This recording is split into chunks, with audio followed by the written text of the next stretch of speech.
My DM and group decided to start an evil campaign, something I didn't really want to take part in and in hindsight should have not joined at all. My character was in a group that contained a barbarian cannibal, a witch that poisoned wells on whims, and a wizard that wanted to take over the world. I was playing a rogue. In our party's downtime, which was spent in a city the wizard wanted to take over, we each did our own thing. The barbarian started an underground arena where he ate the losers, the witch and wizard experimented on slaves, and my character stalked a young girl. That's it.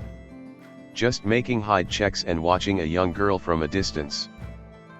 Whatever my intents were, I didn't reveal them, and this made everyone feel what I consider unreasonably uncomfortable. The barbarian, who enjoyed describing the different parts of the humans he ate as supple or juicy, was the first to tell me out of character that I was fucked up. The rest of the group chimed in, but when I reminded them that no one said anything when the witch injected demon blood into a pregnant slave's belly in an attempt to artificially create a half-demon, and ended up just poisoning both the mother and the fetus, they grudgingly kept quiet.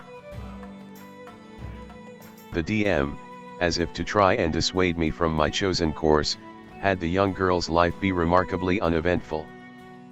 She woke up, had breakfast, and went to the academy where she studied. After classes, she went home, had dinner, studied some more, and went to sleep.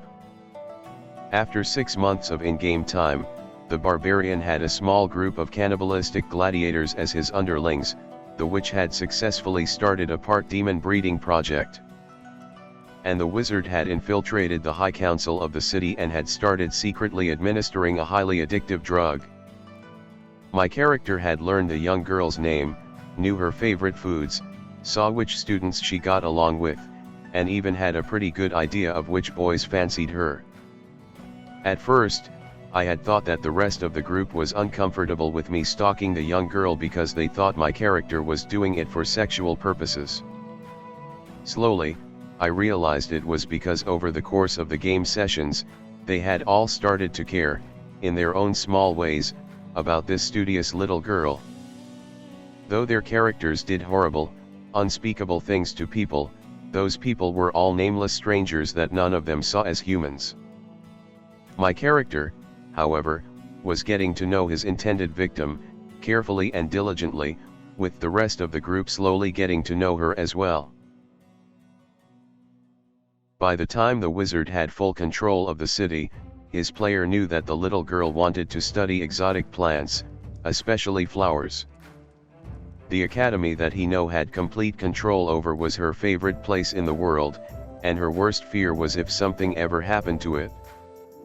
The witch had minor demons raping slaves in secret chambers within the sewers, with many of their foul progeny spilling out into the streets above. A few of these chambers were dangerously close to the roads the young girl took to get to school, though thankfully for her the monsters only came out during the night. The barbarian had been tracked down by a trio of bastards he had spawned many years ago, each of them seeking to kill the father who had abandoned them. After the barbarian had killed and devoured them, in the end the player knew less about his character's own children than he did about the stranger that the party's rogue had decided to stalk.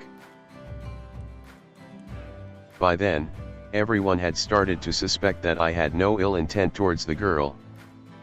I had done nothing to interact with the girl, nothing even remotely involved with her, besides being a stone's throw away from her as much as possible. The barbarian proposed a theory, in that my character's only intent was to hone his stealth skill during his free time and that I, being unwilling to actually commit to being evil, had chosen a mildly evil-themed approach. I didn't refute this theory. After that moment, the group seemed to actually take an interest in the young girl. From a callous perspective, they were just using her to provide their characters with someone they could be good towards just to create a greater sense of depravity in the evil they committed.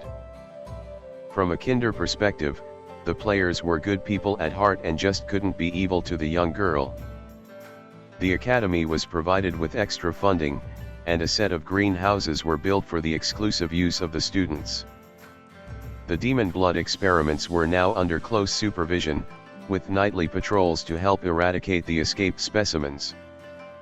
The barbarian, straightforward as ever, simply approached the girl, gave her a rare potted plant, and told her that if she ever wanted anything, she could ask him for it. In the following months, she became a sort of mascot for the group. Though all of their methods were evil, they now justified their actions by saying they were for the benefit of this young girl, who they secretly, and not so secretly, doted upon. At first, only the barbarian was on speaking terms with the girl, but after the wizard took an official position as a governor of the school and the witch soon followed after him, they all came to know the girl, more than they had simply through my character's observations. Our campaign was slowly, ever so slowly, shifting in alignment as the players began to question their characters' methods. As they grew closer to the young girl, it became harder and harder to conceal their experiments and activities. At first, they only stopped the most obvious ones, but eventually the die-hard evil group had shifted to a rather neutral, if not partially good, party. Our DM, who loved character arcs and unlikely story progression, praised my character for introducing an element into the story that allowed a group of evil people to redeem themselves.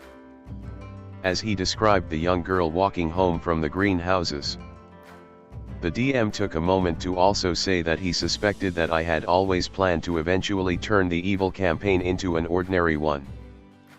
Laughing, I told him I had never had such an intent, and then I told him how my character silently emerged from the shadows, stalked towards the girl, and stabbed her in the neck.